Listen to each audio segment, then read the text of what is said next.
Primeira carta do apóstolo João, capítulo de número 4, versículos de número 7 a 12.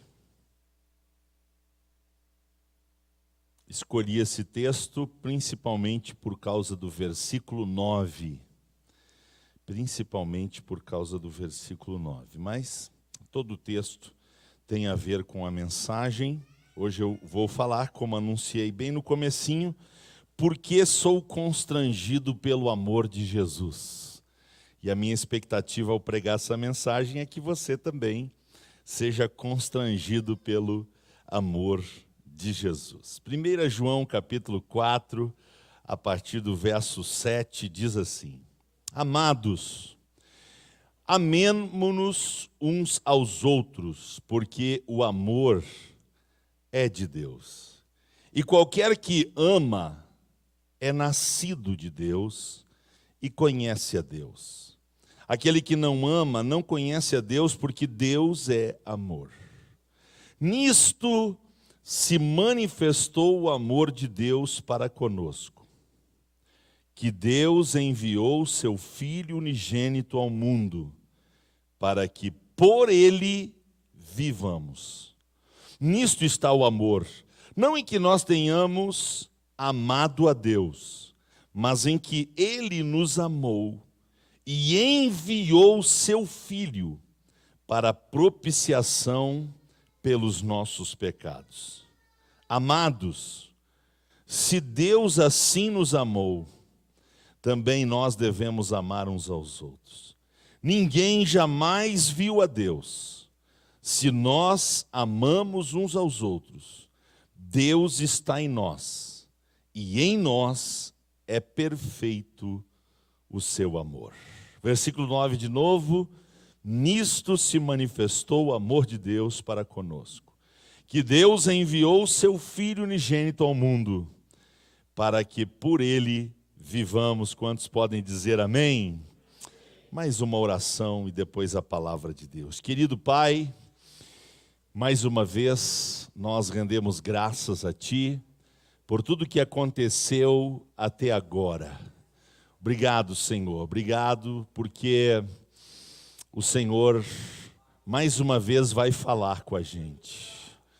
Quero rogar ao Senhor que, pelo Teu Espírito, o Senhor ajude essa pessoa amiga a permanecer diante deste aparelho, diante deste instrumento digital, ou até mesmo aqui no nosso templo, concentrado nesta palavra, Deus.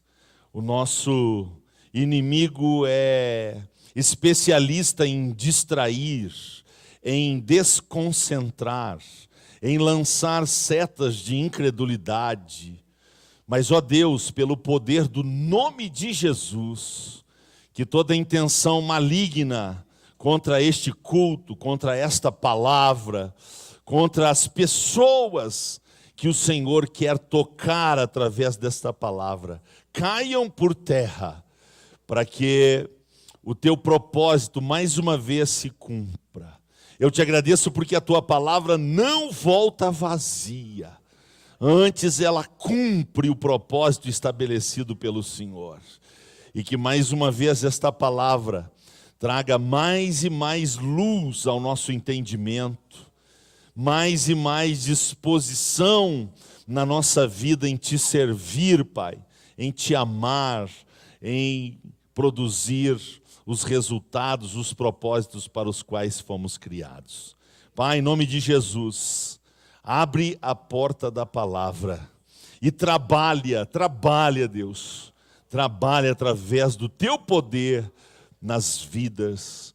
É o meu desejo, a minha oração, no nome de Jesus. Amém. Graças a Deus. Por favor, sentem-se. Glória a Deus.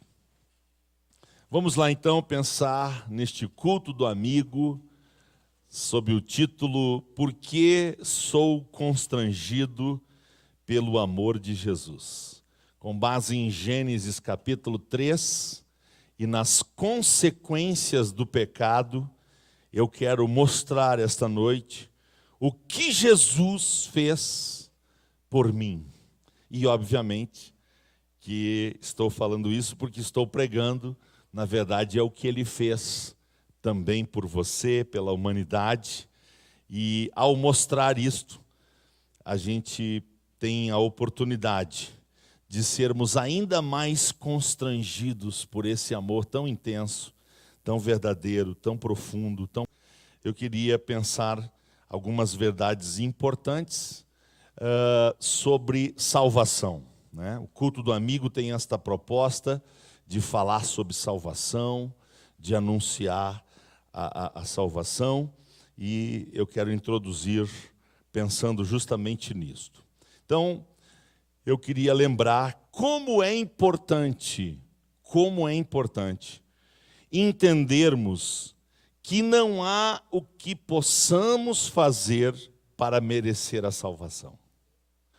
Primeira coisa importante que a humanidade precisa entender é que não há o que nós possamos fazer para merecer a salvação. A tentativa de agradar a Deus através da justiça própria, através das próprias obras, na verdade, é só mais um grande erro. É só mais uma grande ofensa ao Deus Criador e, principalmente nesse momento, ao Deus Santo e verdadeiro. Quando fazemos boas obras para impressionar a Deus, revelamos, na verdade, toda a nossa ignorância espiritual. E manter o ser humano em ignorância, em escuridão espiritual, longe da revelação da Bíblia Sagrada, que é uma carta de amor que Deus mandou ao nosso endereço, mandou à nossa vida, e é tão importante para que nós conheçamos o plano de Deus para a nossa vida.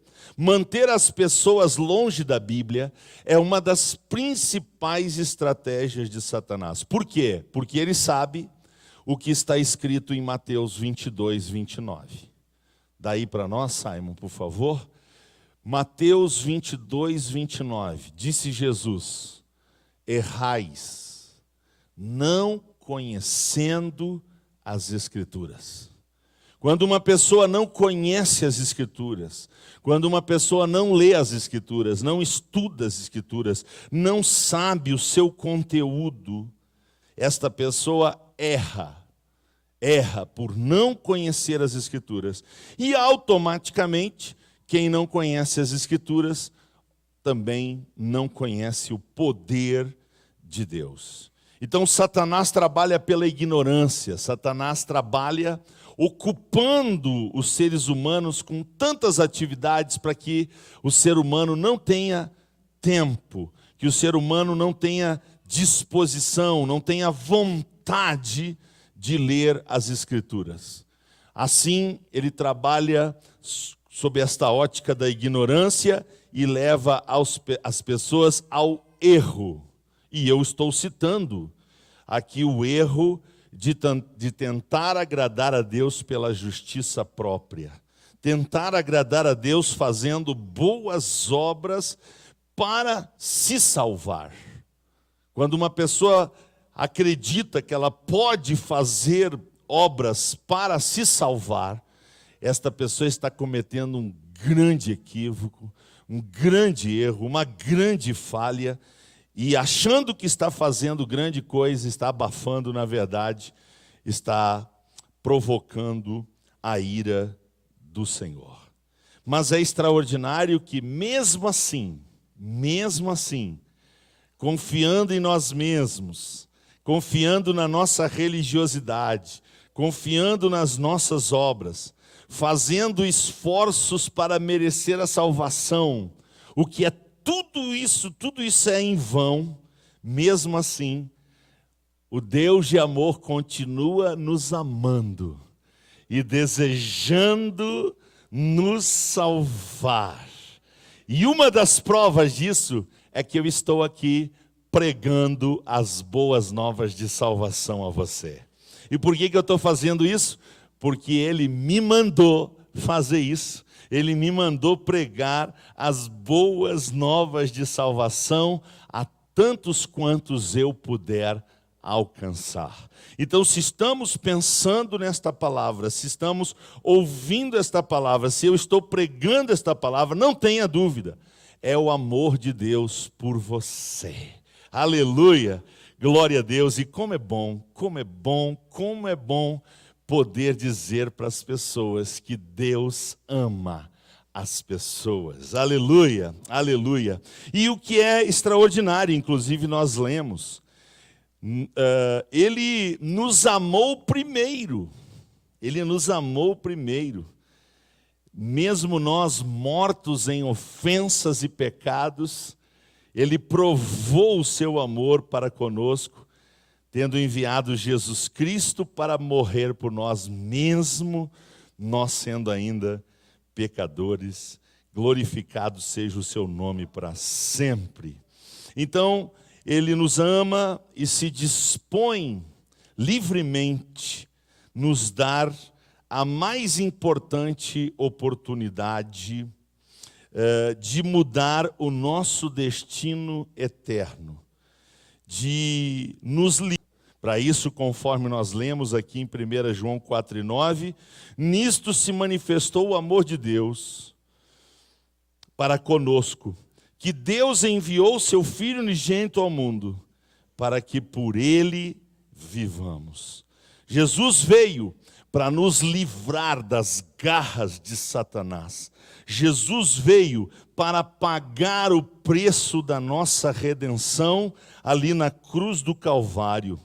Jesus veio e na forma humana, Ele sofreu não só pelos nossos pecados, mas Ele também sofreu as consequências do nosso pecado.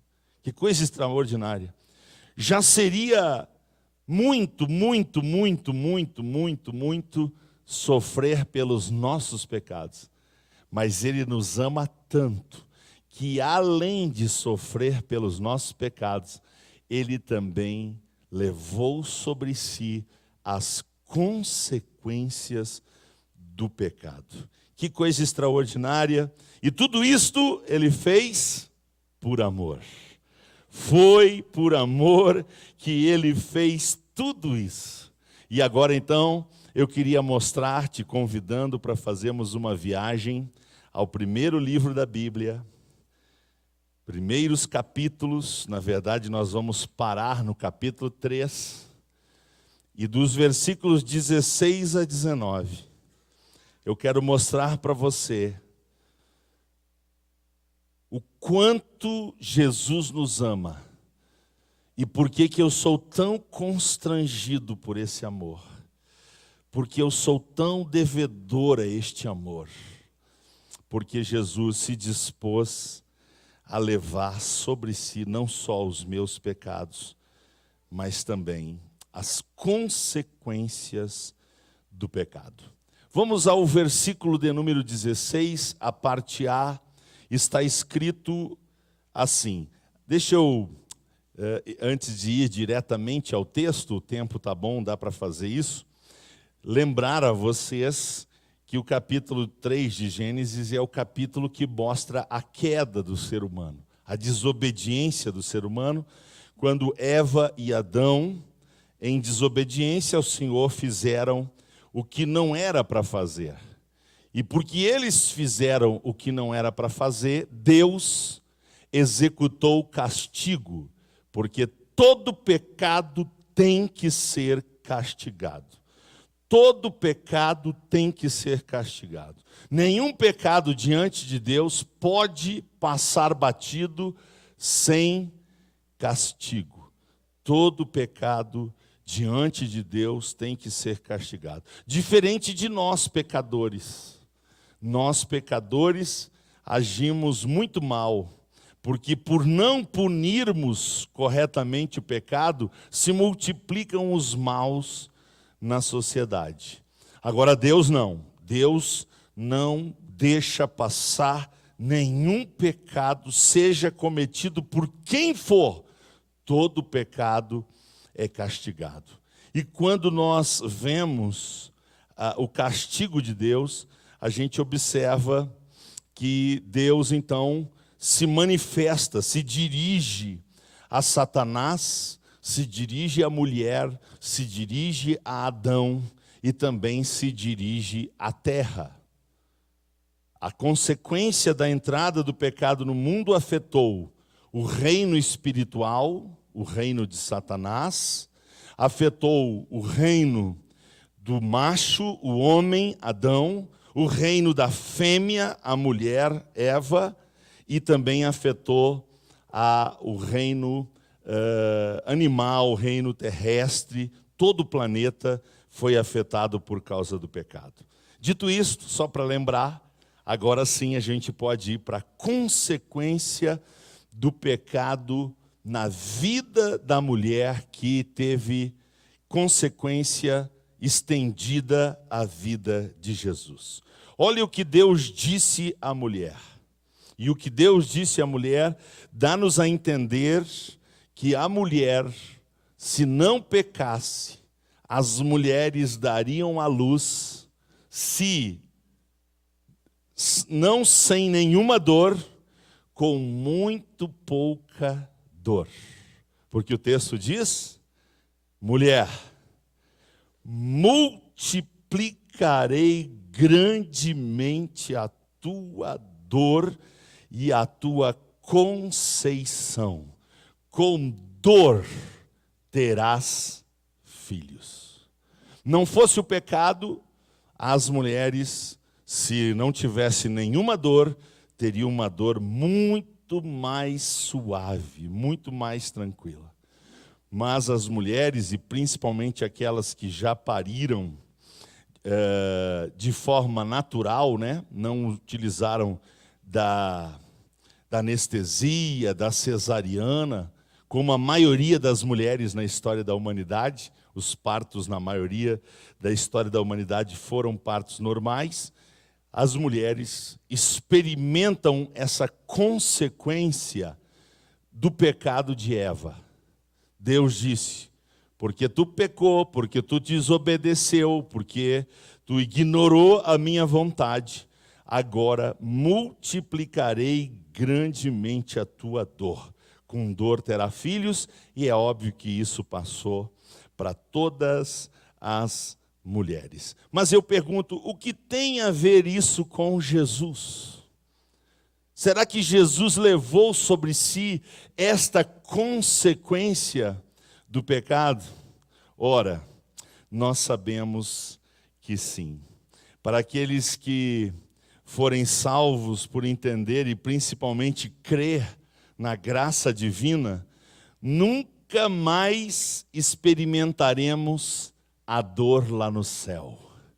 Lá no céu, dor nunca mais. Vamos dizer, lá no céu, dor nunca mais.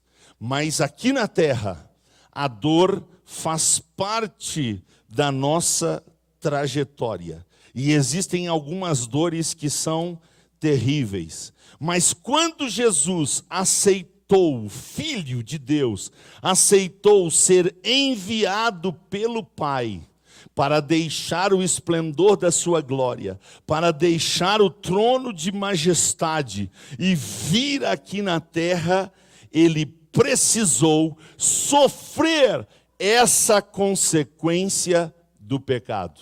Qual é o testemunho da Bíblia em relação a Jesus?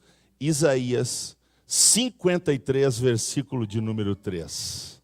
Isaías 53, versículo de número 3.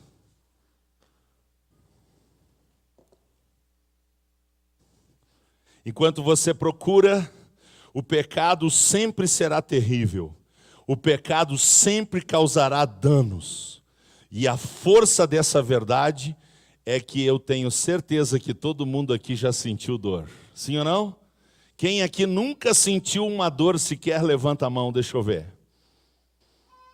Por que nós sentimos dores? Porque o pecado é terrível. O pecado é terrível. Isaías 53, versículo 3 diz o seguinte: era desprezado e o mais rejeitado entre os homens. Por favor, vamos dizer o que vem agora entre vírgulas. 1, 2, 3. Homem de dores. Outra vez. Experimentado nos sofrimentos, como um de quem os homens escondiam o rosto. Era desprezado e não fizemos dele caso algum. Veja que extraordinário. Jesus me ama tanto, mas me ama tanto, que ele aceitou tomar a minha forma, a forma humana, a forma de servo. E na forma humana, ele aceitou, por causa dos meus pecados, ele aceitou levar sobre a forma humana dele a consequência do pecado. E diz a Bíblia que ele não foi um homem de dor. Ele foi um homem de dores. Jesus experimentou terríveis dores. Por que um Deus santo, que nunca pecou, cercado de glória, cercado dos anjos, cercado de majestade, por que um Deus tão cheio de glória deixa esse estado de glória? Não tem por usurpação ser igual a Deus, aceita ser encarnado na forma humana, e na forma humana ele aceita se tornar um homem de dores. Por que ele fez isso? Por amor. Foi por amor que Jesus aceitou sentir muitas e terríveis dores por minha causa. Eu já senti algumas dores fortes, mas nenhuma dessas dores são comparadas às dores que Jesus sofreu por mim. Eu não sei se você sente vontade, mas eu preciso te pedir licença, porque eu tenho que dar glória a esse Jesus, que sentiu dores por mim, aleluia, por causa dos meus pecados. Ele nunca pecou, mas ele se fez por mim um homem de dores. Jesus, vai o meu glória ao teu nome, vai a minha gratidão ao teu nome. Eu sou constrangido pelo teu amor.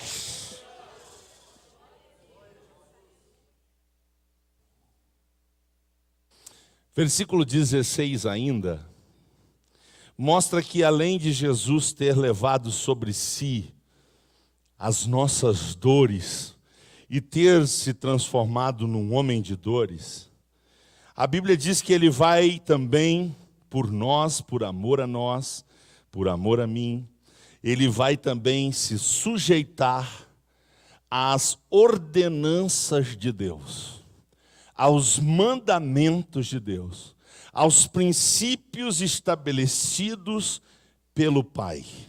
E aqui no versículo de número 16, na parte final, princípio, ele disse ainda à mulher, como consequência da desobediência da mulher, Deus disse para a mulher: o teu desejo será para o teu marido, e ele te dominará. Quem estabeleceu isso?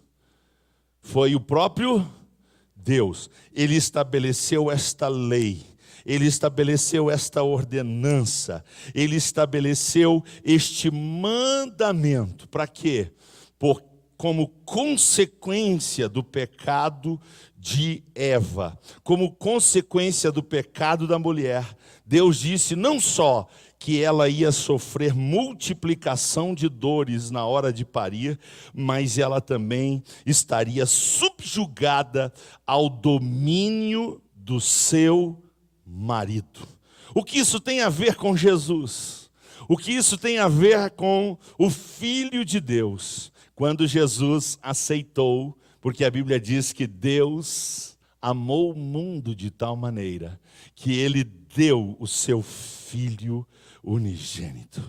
Quando Jesus ouviu o projeto do Pai, o plano do Pai de enviar o seu Filho, prontamente ele disse: eis-me aqui, Pai, envia-me a mim, eu vou tomar forma humana, eu vou encarnar, e eu vou levar não só os pecados do ser humano, mas eu vou também sofrer as consequências do pecado dele. E aí sabe o que eu descubro? O que está escrito em Gálatas, capítulo de número 4, versículo de número 4.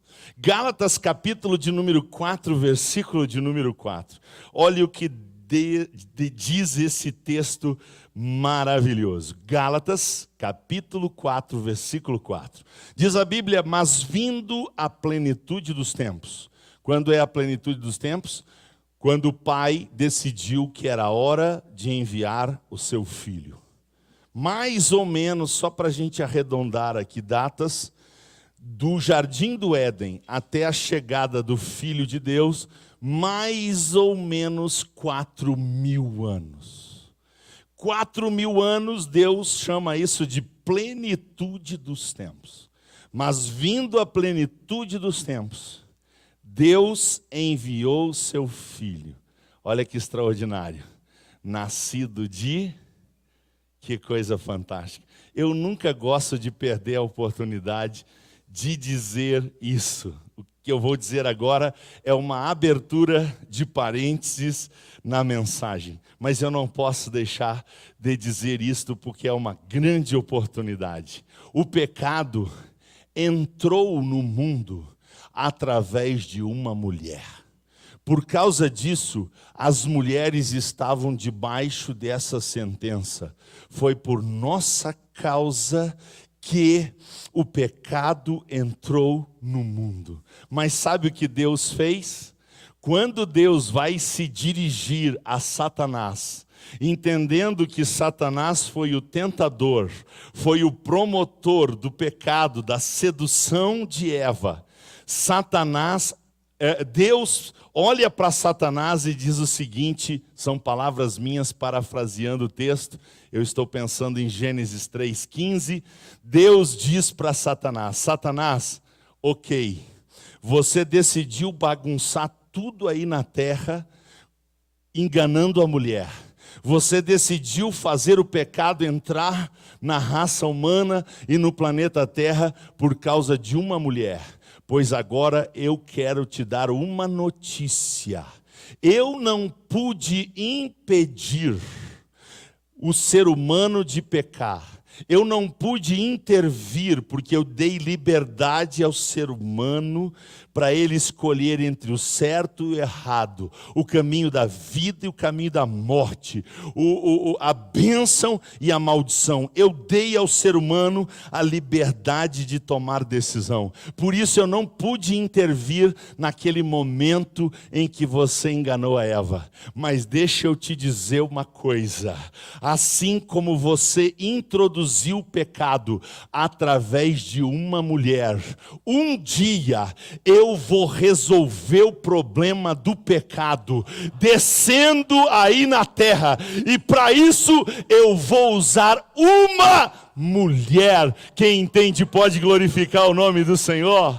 Por isso que a Bíblia faz questão de dizer: vindo a plenitude dos tempos, Deus enviou seu Filho. Olha a questão que a Bíblia faz de dizer: nascido de mulher. Se o pecado entrou na terra por uma mulher, a redenção também entrou por uma mulher. Se o problema, o maior problema da humanidade entrou por uma mulher, a maior solução entrou por uma mulher também. Eu gostaria de ouvir um forte glória a Jesus das mulheres.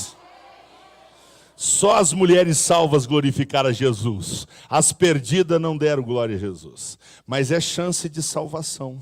Jesus te trouxe aqui porque Ele quer te salvar, viu, mulher? Ele quer te libertar. E Ele quer fazer você ser uma nova pessoa em Cristo Jesus, quando você aprender a ser constrangida pelo amor dEle. Aleluia! Vamos ao que interessa do texto. Mas vindo a plenitude dos tempos, Deus enviou o seu Filho, nascido de mulher, nascido sob. Qual foi a consequência que Jesus levou sobre si para nos salvar? Ele teve que se submeter à lei. Ele teve que se submeter à lei. Se Jesus tivesse descumprido a lei, ele não poderia ser o nosso Salvador. Sob a lei. E ele vem com a missão de cumprir toda a lei. Toda a lei. E ele cumpre toda a lei, sem falhar em nenhum quesito, provando que a lei de Deus é boa, é santa, é justa e ela existe para revelar o quanto somos pecadores, para que através da lei sejamos levados a Cristo Jesus. Aleluia! Porque a lei me faz entender que eu não posso fazer nada para merecer a salvação. Por quê? Porque pela lei, o que eu sou? Pela lei, o que eu sou? Romanos 3, versículo 10 e 23. Romanos 3, versículo 10 e 23. Vamos ver pela lei o que eu sou.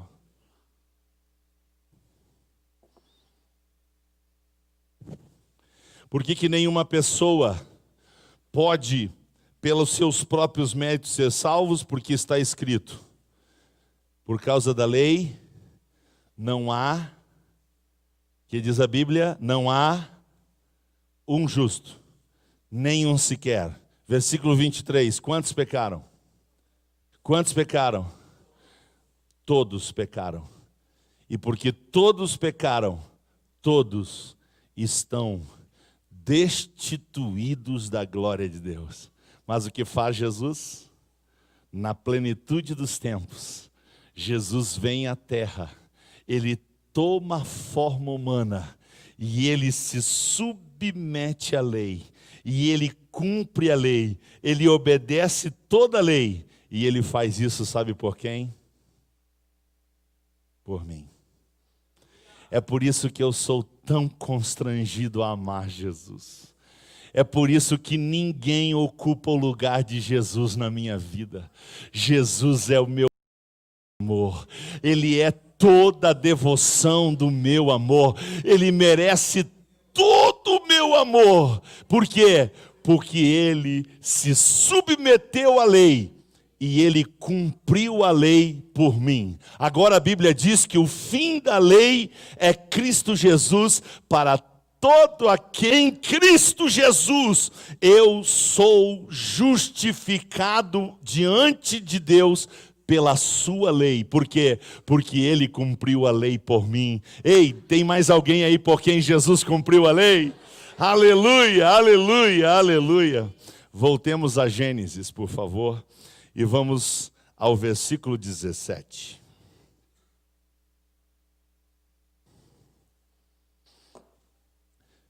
Por causa do pecado, irmãos, entrou na terra uma desgraça, chamada maldição.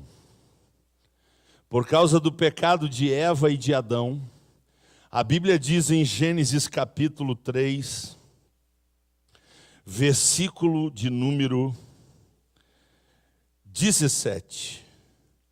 A Bíblia diz: e a Adão disse: porquanto destes ouvidos à voz de tua mulher, e comeste da árvore que te ordenei, dizendo, não comerás dela.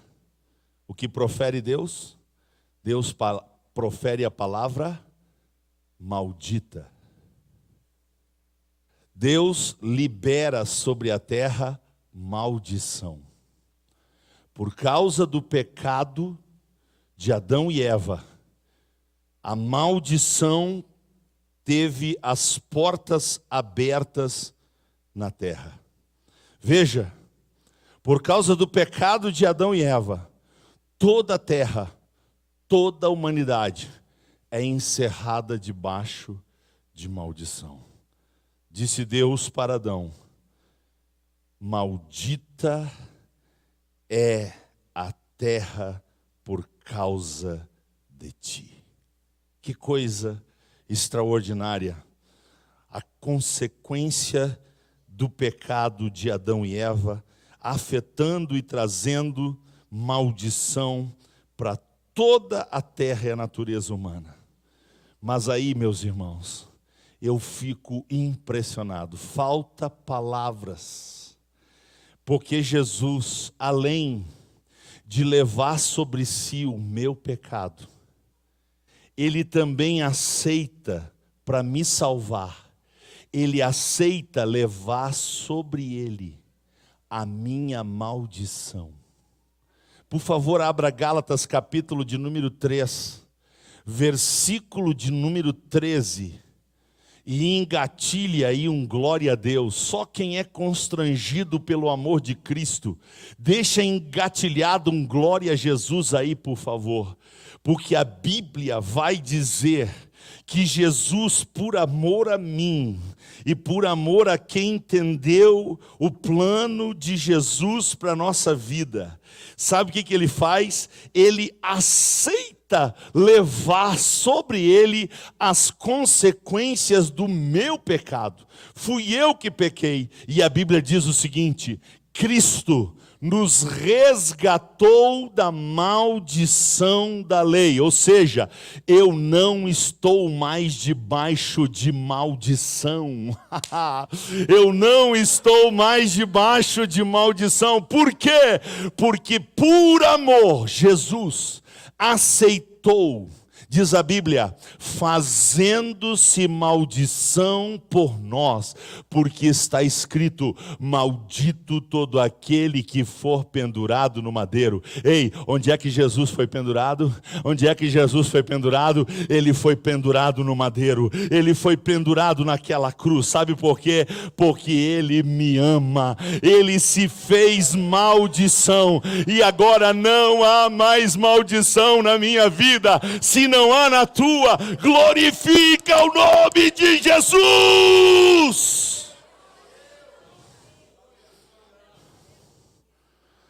Aleluia. Sabe quem é que não consegue dar glória a Jesus? É quem está preso pela maldição. Quem está preso pela maldição, grita gol! Se ajoelha na frente de jogador de futebol. Quem está debaixo de maldição consegue passar o dia inteiro conversando fiado, mas não consegue dar um glória a Jesus. Mas eu louvo a Deus, porque há um povo na terra que Jesus quebrou a maldição, e agora o prazer é glorificar a Ele, é adorar a Ele, é bendizer a Ele. E se é o seu caso, você está na casa dele, adore a Ele, adore a Ele, adore a Ele, adore a Ele, adore a Ele.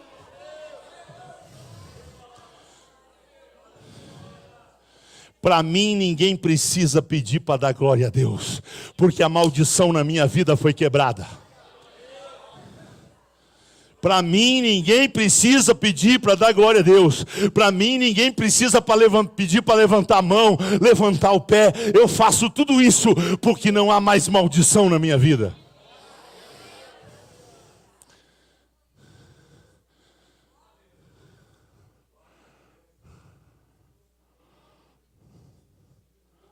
Versículo 17, lá no final do versículo, está escrito que além da maldição, Jesus aceita sofrer mais uma consequência do meu pecado. Deus diz para Adão, como castigo: Adão, agora para te comer, tu vai ter que se cansar. Agora para te comer, tu vai ter que trabalhar. Agora para te comer, tu vai ter que te esforçar.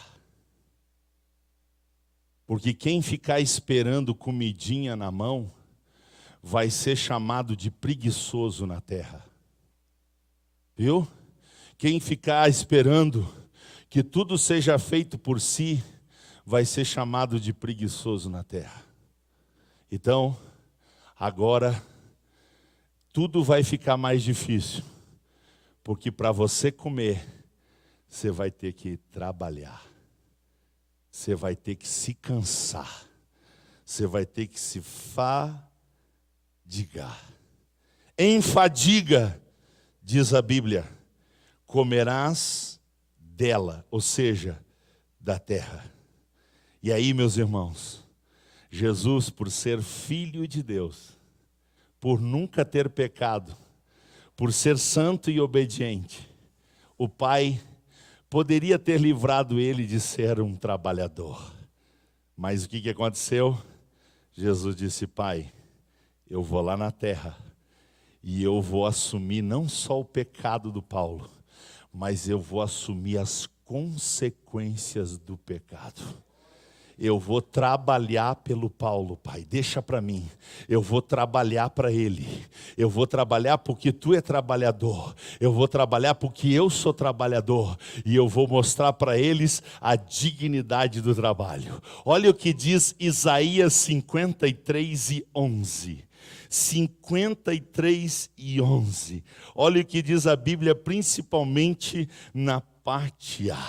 Se o pecado não tivesse entrado, irmãos, nós não saberíamos o que é canseira, nós não saberíamos o que é enfado, nós não saberíamos o que é opressão, nós não saberíamos o que é depressão, nós não saberíamos o que é angústia, mas Jesus vem à terra e ele suporta toda fadiga, toda canseira, todo trabalho, sabe para quê? Para me salvar. E olha o que a Bíblia vai dizer. A Bíblia vai dizer que ele fez tudo isso, aleluia, com muita... Qual é a palavra? Você está olhando para a Bíblia já? Isaías 53:11. Ele fez tudo isso. Ele passou todo esse trabalho, toda essa trabalheira que eu dei para ele. E ele viu tudo isso. E veio sobre ele o quê? Diga satisfação. Eu quero ouvir vocês dizer satisfação. Está muito fraco. Mais uma vez. Dá uma satisfação ouvir satisfação. Porque a terra, irmãos, é uma terra de gente insatisfeita. O planeta Terra é um lugar de gente insatisfeita. Gente que tem sempre um motivo para reclamar, sempre um motivo para murmurar, sempre tem uma insatisfaçãozinha aqui, uma insatisfaçãozinha ali, mas eu quero glorificar Jesus, porque Ele me ama tanto, que Ele aceitou trabalhar, e não pouco por mim. Ele trabalhou muito, sabe por quê? Porque Ele queria me salvar, e quando Ele vê o trabalho que ele teve para me salvar, a Bíblia diz que Jesus sentiu satisfação. Oh, meus irmãos, como é que eu não vou ser constrangido por alguém que me ama assim? Ei, por favor, feche os seus olhos, curve a sua cabeça, pense um pouquinho, como é que eu não vou ser constrangido por alguém que sem necessidade nenhuma, porque ele nunca pecou, ele aceita vir na terra e ele passa todo tipo de trabalho, desde criança, desde adolescente, adulto, Jesus trabalha, e ele trabalha muito para quê? Para me salvar. Aleluia, e quando Ele me salva, Ele olha para o resultado da minha salvação, Ele olha para a minha satisfação, e Ele diz para o Pai: Pai, valeu a pena sofrer a consequência pelo Paulo, valeu a pena. Então eu não sei você, eu não posso falar por você, mas eu preciso glorificar Jesus. Eu preciso glorificar a Jesus.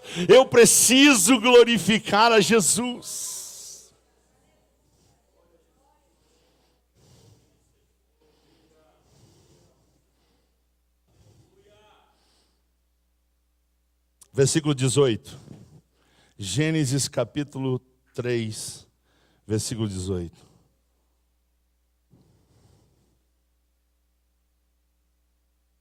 A Bíblia diz que esta terra, que agora está debaixo de maldição, não produziria, se não fosse o pecado, nenhum tipo de inso. Se Adão e Eva não pecassem, se o pecado não tivesse entrado na terra, irmãos, nós não conheceríamos toceira. Nós não conheceríamos cardos. E principalmente, nós não conheceríamos espinhos. Você pegaria facilmente em qualquer roseira, você passaria a mão lá e poderia pegar quantas rosas quiser, sem usar uma tesoura, sem usar uma faca, porque você não correria riscos nenhum. Você iria lá na roseira e você só ia encontrar flor, porque não teria nenhum espinho. Mas por causa do pecado, Deus amaldiçoou a terra e disse: agora a terra vai produzir toceira. Sabe o que acontece? O agricultor tem que plantar soja, tem que plantar milho, tem que plantar mandioca, tem que plantar girassol, e aí vai. Agora eu pergunto, alguém aqui conhece algum agricultor que planta inso, que planta mato, que planta toceira? Você conhece? Por que a gente não conhece? Porque não precisa plantar. A terra produz sozinha. Por quê? Por causa do pecado. Agora eu pergunto para você, o que isso tem a ver com Jesus? O que a produção de espinhos, cardos, insos tem a ver com Jesus? Por favor, vamos ao texto de Mateus 27, 28 a 31. Por favor, preste atenção no 29, tá? Mas nós vamos ler 28 a 31. Mateus 27, 28 a 31. Preste atenção no que está escrito no versículo 29. Meus irmãos, aleluia, aleluia. Sabe o que eu espero receber lá no céu? Eu espero receber a coroa da vida. A Bíblia diz: sê fiel até a morte e dar-te-ei a coroa da vida.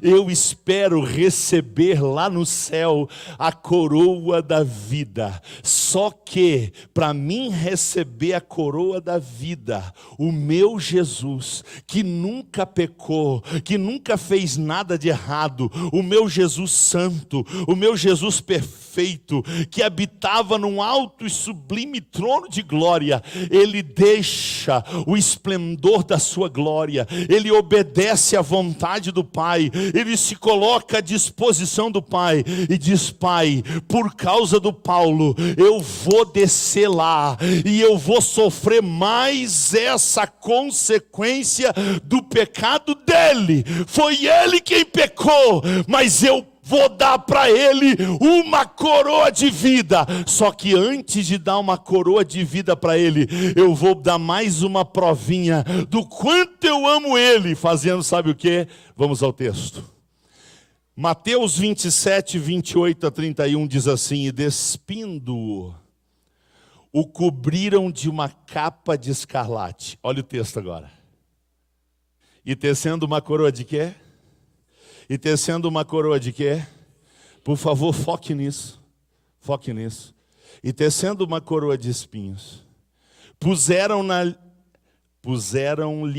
na sua cabeça, e em sua mão direita uma cana, e ajoelhando-se diante dele, o escarneciam, dizendo: salve, rei dos judeus! E cuspindo nele, tiraram-lhe a cana e batiam com ele aonde? Aonde é que batiam? O que tinha na cabeça?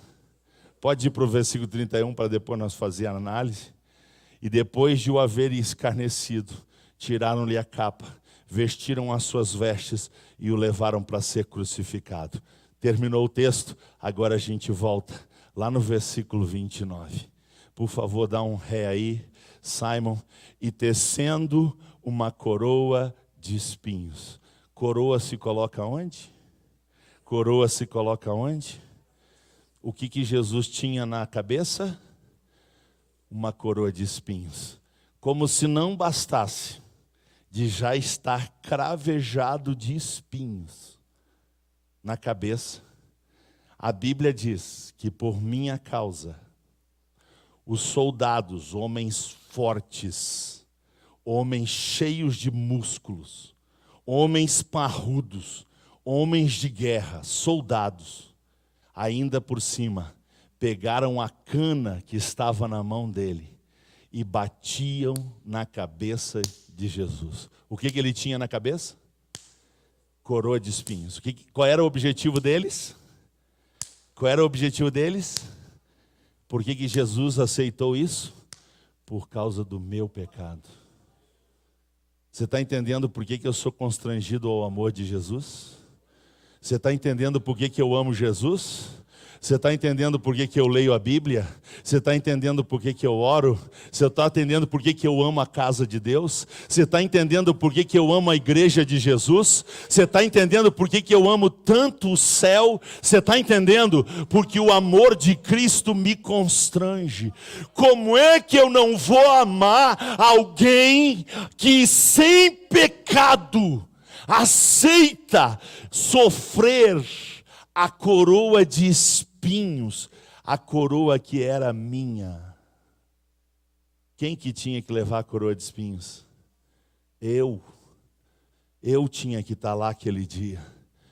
Os soldados tinham que bater na minha cabeça com uma coroa de espinho, porque eu pequei, eu sou miserável, eu sou transgressor, eu não queria saber de Deus.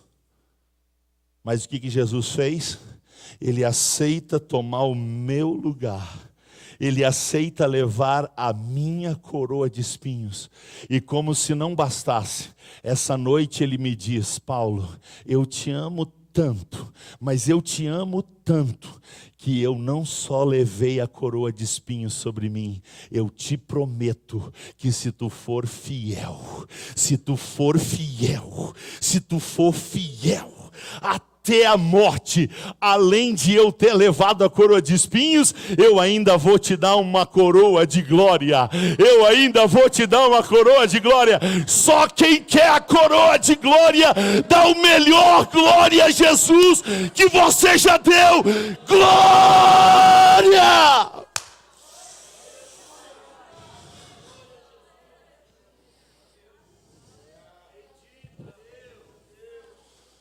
Você está entendendo porque para mim quem não dá glória a Deus merecia uma coroa de espinho? Porque tem gente que nem pedindo dá glória a Deus. Versículo 19.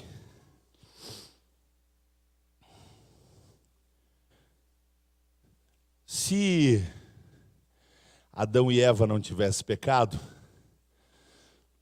eu não estaria experimentando uma coisa que eu estou experimentando agora. Você nem está vendo, mas eu estou escorrendo nas costas, não é só na testa. Ainda bem que eu decidi deixar o casaco ali. E eu estou pensando, por que aquela hora que eu pensei em tirar a blusa eu não tirei? Mas sabe por que Deus permite eu fazer isso? Para mim me lembrar que eu sou pecador. Porque por causa do pecado de Adão e Eva, agora diz a Bíblia no versículo 19, para comer o teu pão, Paulo, você vai ter que suar. Você vai ter que suar, meu filho. Com o suor do teu rosto, comerás o teu pão. Toda vez que eu estou suando, eu me lembro que eu sou um terrível pecador que precisa de graça. Toda vez que eu estou suando, eu me lembro que eu sou um pecador terrível que preciso do amor e da misericórdia divina. E toda vez que eu estou suando, eu me lembro de Jesus. Porque como se não bastasse ele levar sobre si o meu pecado, ele decidiu levar sobre si a consequência do meu pecado. E Jesus não só suou. Jesus não só suou. Lucas 22, 44. Jesus podia ter só suado. Já seria motivo para mim dar glória a Ele por resto da minha vida. Mas Jesus não só suou, irmãos. Lucas 22, 44, a Bíblia diz que posto em agonia, a minha agonia, posto em agonia, orava mais intensamente. E o seu suor tornou-se o quê? Veja, não tornou-se em gotas de sangue. Lucas é médico. E Lucas estava por ali. Ele conheceu os apóstolos. Ele conheceu os apóstolos que testemunharam a cena. Ele é contemporâneo de Jesus. E ele sabe tudo de medicina. E ele faz questão de registrar que Jesus não apenas suou sangue por minha causa, mas Lucas escreveu que ele suou grandes gotas de sangue. Eu estou suando água aqui. Eu disse para vocês que chegou até minhas costas. Mas se eu disser que está escorrendo na perna, eu vou mentir. Mas a Bíblia diz que Jesus suou tanto, mas tanto sangue, que este sangue escorria até o chão. Irmãos, é normal suar sangue? O que fez Jesus suar sangue? O seu amor por mim. É por isso que o amor dele me constrange.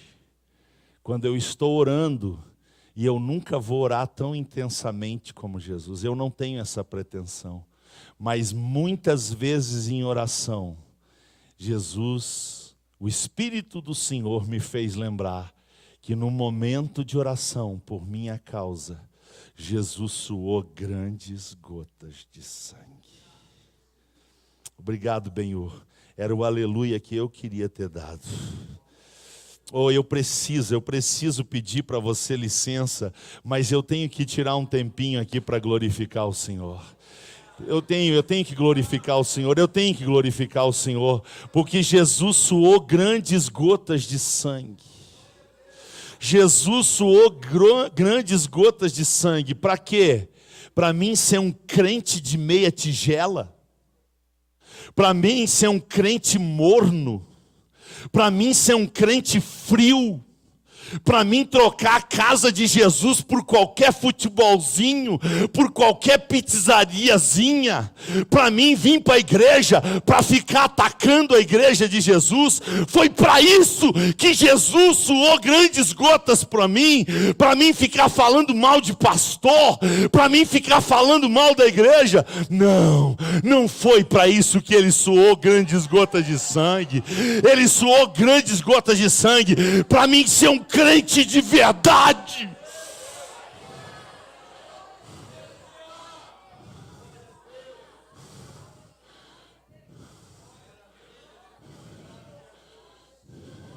Eu não consigo entender o crente carnal.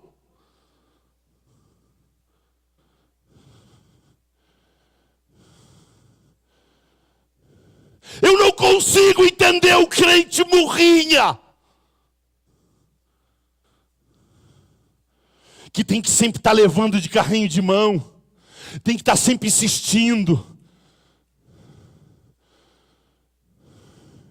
E sabe por que eu não entendo essa gente? Porque eu sou constrangido pelo amor de Jesus. O amor de Jesus me constrange. Então, se você não quer amar Jesus sobre tudo, pelo amor de Deus, não me impeça! Você não quer amar Jesus de todo o teu coração? Larga de mim, chulé! O problema é esses crentes carnal, esses crentes mundano, esses crentes frio, que além de não ter o amor de Deus na vida deles, ainda se intromete na vida de quem só quer amar Jesus, só quer demonstrar amor por Jesus.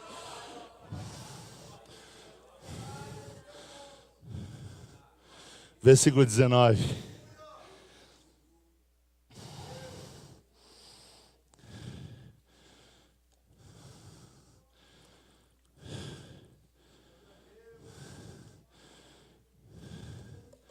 Diga depois de mim, número 1. Diga depois de mim, número 1. Jesus levou sobre si as minhas dores. Número 2. Jesus cumpriu a lei por mim. Número 3. Jesus levou sobre si a minha maldição. Número 4, Jesus trabalhou ao extremo por mim. E no fim do seu trabalho, só viu satisfação.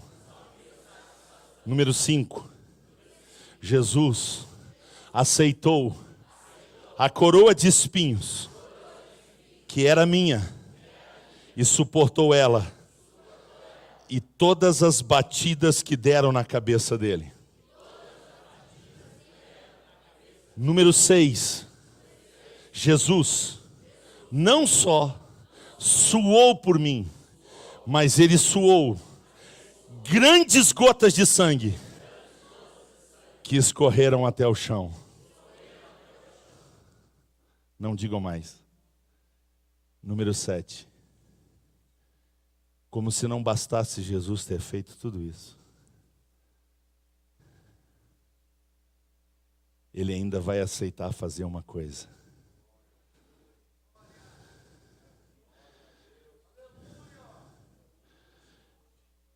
Que só esse ponto me constrange por todos os outros. Sabe por quê? Porque por causa do pecado de Adão e Eva, entrou na terra a morte. Deus disse, versículo 19: até que tornes a terra, porque dela foste tomado, porquanto és pó, e em pó te tornarás. Deixa eu abrir um parênteses. Só quem ama os detalhes vai dar um glória a Deus agora. Por que o Pai não deixou Jesus apodrecer e virar pó? O Pai deixou Jesus morrer, mas não deixou ele entrar em estado de putrificação e virar pó. Por quê? Porque Jesus não veio do pó.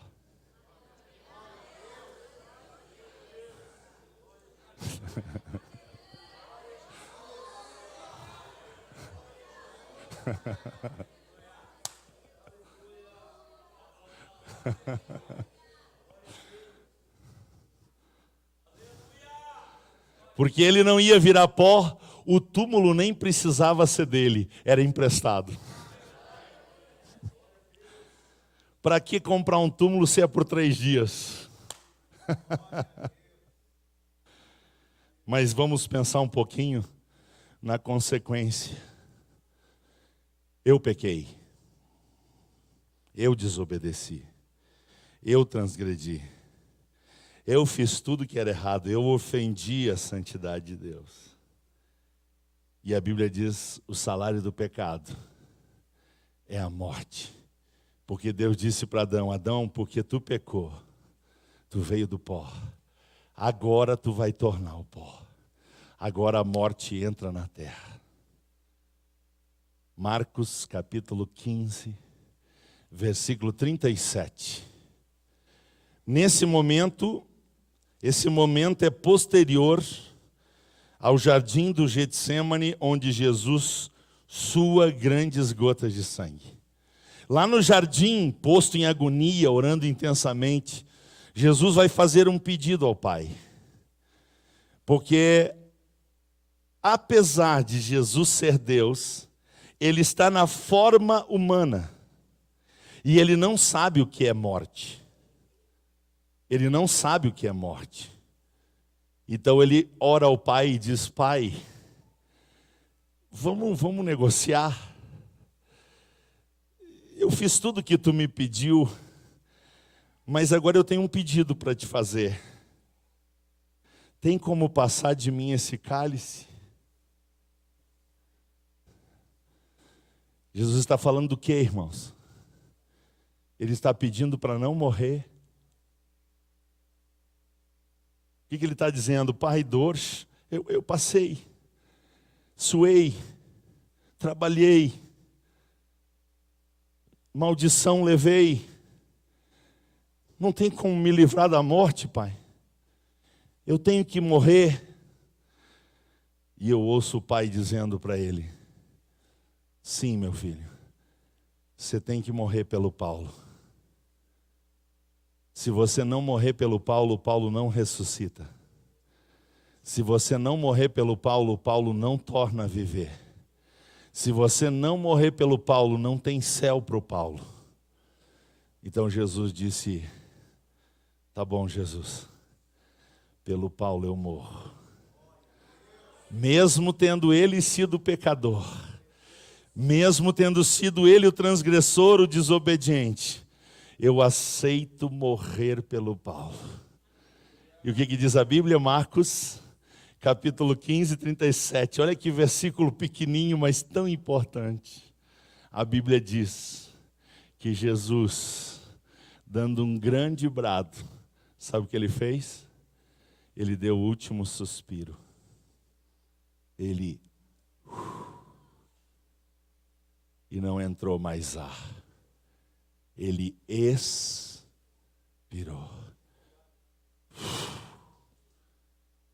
E morreu.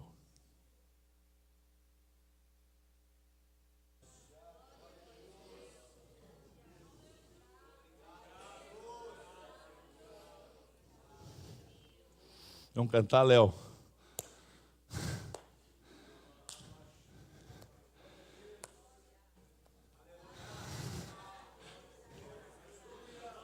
Você conhece maior prova de amor? Você conhece mais prova de amor do que alguém dar a vida por um miserável pecador que nem eu? Você conhece? Maior prova de amor que essa eu não conheço. Jesus morreu a minha morte. Jesus morreu a minha morte. Ei, vamos dar glória a Jesus? Vamos? Vamos dar glória a Jesus? Oh, aleluia! Aleluia, aleluia, aleluia. Aleluia. Aleluia.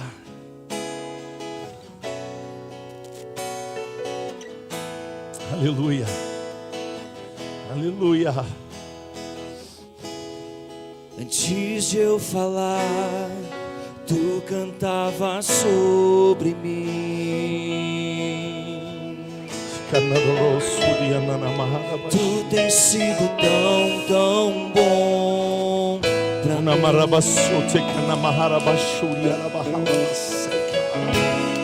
Antes de eu respirar, sopraste tua vida em mim.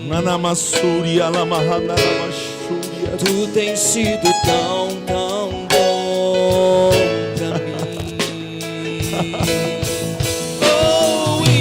Impressionante, infinito e ousado amor de Deus. Oh, que deixa as 99 só pra me encontrar.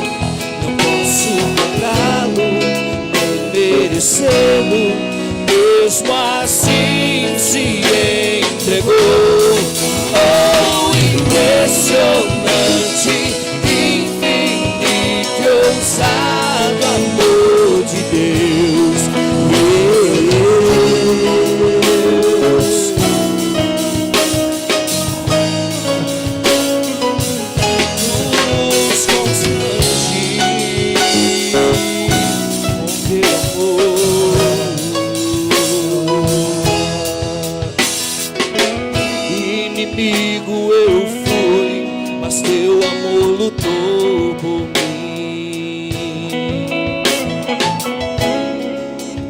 sido tão, tão bom pra mim.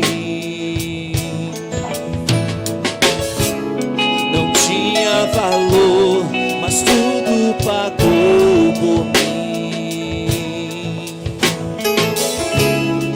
Tu tens sido tão, tão bom pra mim. Oh, impressionante, infinito e ousado amor de Deus. Oh, que deixa as 99 só pra me encontrar. Não posso comprá-lo, nem merecê-lo, mesmo assim se entregou. Oh, impressionante, infinito e ousado amor de Deus.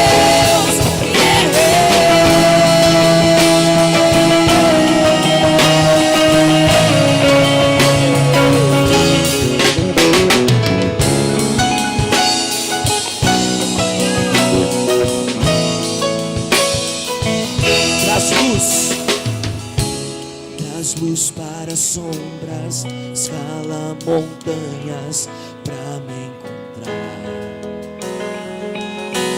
Derruba muralhas, destrói as mentiras pra me encontrar. Traz luz para sombras, escala montanhas pra me encontrar. Cante. Derruba muralhas, destrói as mentiras pra me encontrar. Traz luz para sombras, escala montanhas pra me encontrar. Derruba muralhas, destrói as mentiras pra me encontrar. Impressionante, infinito, ousado amor de Deus. Oh, que deixa as 99 só pra me encontrar. Não posso comprá-lo, nem merecê-lo, mesmo assim se entregou. Oh, impressionante, infinito, ousado amor de Deus.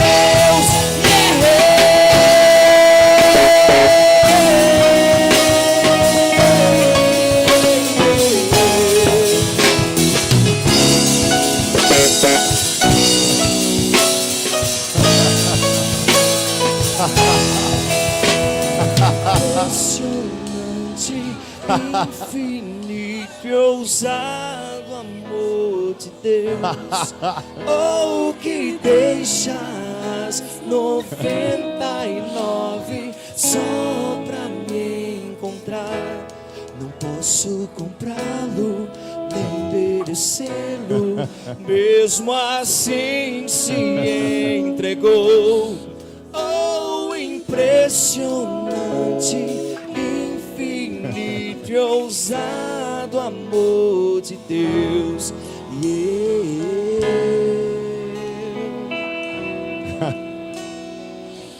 Aleluia.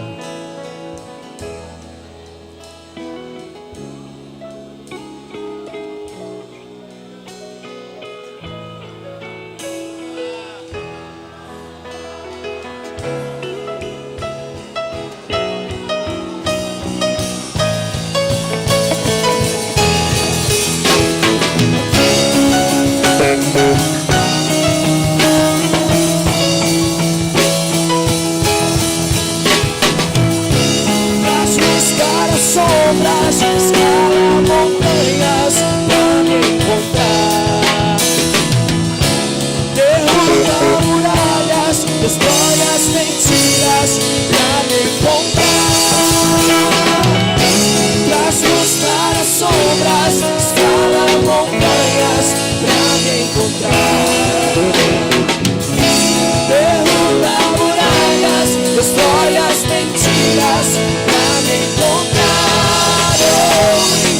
Impressionante, infinito, ousado amor de Deus.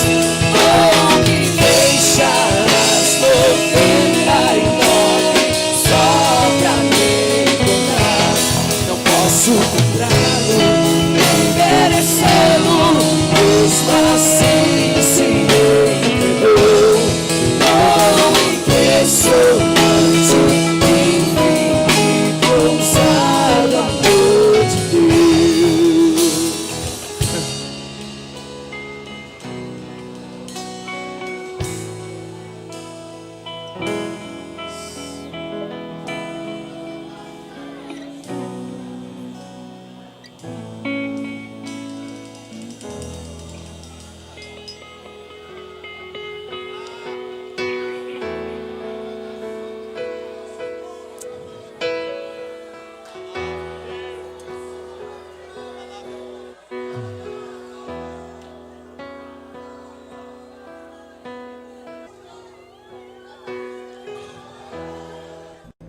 You